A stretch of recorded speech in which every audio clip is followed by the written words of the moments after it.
In 2014, I herniated my L4, L5, and S1 because of my butt wink. That experience led me down a multi-year road of recovery, doing and undoing lots of learning as both an athlete and a professional. So, is butt wink inherently bad? Should you keep squatting if you have it? And what's actually happening? Does it even matter?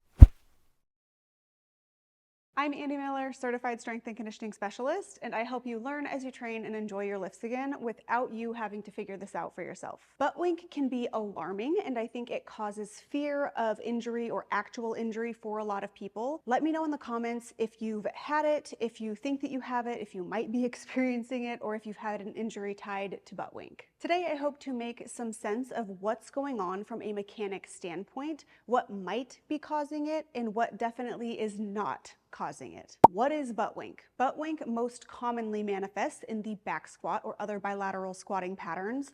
True butt wink is when your lumbar spine enters flexion at the bottom of a squat. I say true because sometimes people think they have butt wink due to seeing the spine move from top to the bottom of the squat, but really they are beginning the squat in extension and the spine is simply hitting a neutral position at the bottom of the squat. That is not butt wink, but probably does need work nonetheless. So you'll see the tail tuck under as you reach the bottom of the squat, and then the booty often pops back up as you stand up out of the hole. Let's look at these two bowls. Da, da, da, da, da. I feel like this is your rib cage and this is your pelvis. Ideally, as you lower and raise in your squat, they stay relatively parallel to one another. This is a buffer here, of course. I don't want to paint this as black and white. If you missed my video on how neutral spine did me wrong, get the whole story over there. When butt wink occurs, the bowls or your ribs and your pelvis move like so, and we get pressure and an energy leak out the low back if this is the front and this is the back. So ideally when you're squatting, this is happening with your rib cage and your pelvis. When we end up with spinal flexion at the bottom, this is what we begin to see. Do these disappear?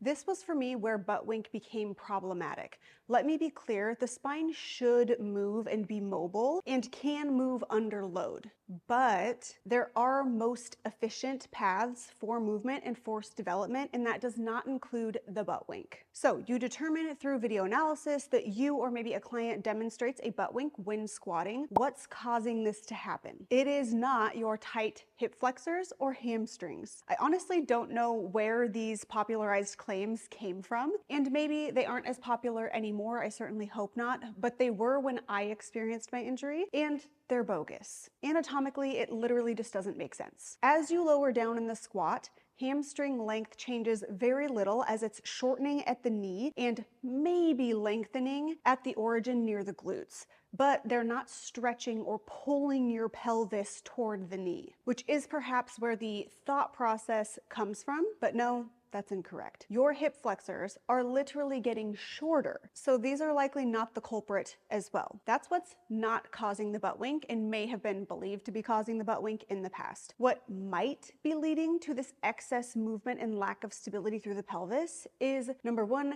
a weak or under-firing core, a weak or under-firing low back, lack of mobility at the ankle, squatting too low for your current anatomical mobility level. There are more reasons than this, but I'd say these are pretty common issues when we look at the butt wink. And keep an eye out for a video on 3 ways to address or fix your butt wink, because I will be dropping that shortly after this video. Let's touch on all of these. Number one is that weak core. Think of your core as the space from your shoulders all the way down to your hips, at least from your ribs to your hips. Your core is far more than just your rectus abdominis or your six pack. It could be that you've got an internal pressure and bracing issue. Can you contract your transverse abdominis? This is like your natural weightlifting belt. Can you find neutral spine to begin with? Can you then keep it through different positions? Try with a bodyweight squat and see. You don't need to brace and contract as hard as you can for every squat, but if we have a willy-nilly, loosey-goosey core, it makes sense that we'd likely lose that connection of upper and lower body. Number two is a weak lower back. It seems that people are scared to strengthen their low back, when I'd argue a weak low back is actually an issue for a lot of people and probably a low-hanging fruit if you struggle with butt wink. If you're contracting your abdomen in the front during squats,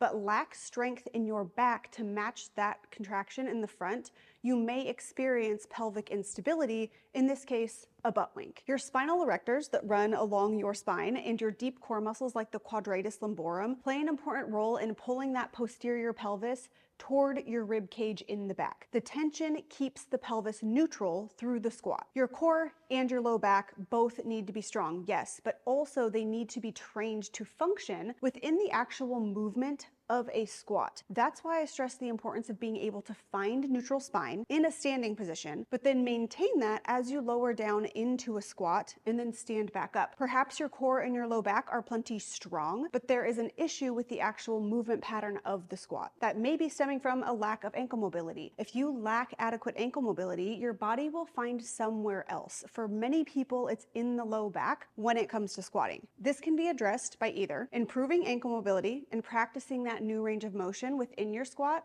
or playing with your squat stance. So maybe a slightly wider stance with your toes turned out allows you to reach depth with no butt wink. I don't know, it's something to try. If you're wondering, adequate ankle mobility is when the knee can pass 4 to 5 inches past the toe with the heel on the ground. I would argue most people can get by with 3.5 inches or so, but bio-individuality plays a big role here as well. Check out my free 3-day mobility core resource where I give you mobility and core prescriptions with videos for upper body lifts, lower body lifts, and a full body day pulled straight from my Built by Annie programming. You can also buy my big lift audit, which is paid, but if you really want to dive into your big lifts video and analyze them, check out that offer. The links for both of those will be in the description below. Allowing the knees to track past the toes provides space for the squatter to keep their chest more upright and sink into their hips with less variation in the pelvis, but also you might just be squatting too low for your anatomy. Everyone doesn't need to squat ass to grass under load. This is where it's very important to look at what point within the squat is your butt wink or your client's butt wink taking place. Typically, it's towards the bottom of the squat. That can certainly be before you hit parallel, which I'd argue is more problematic than it happening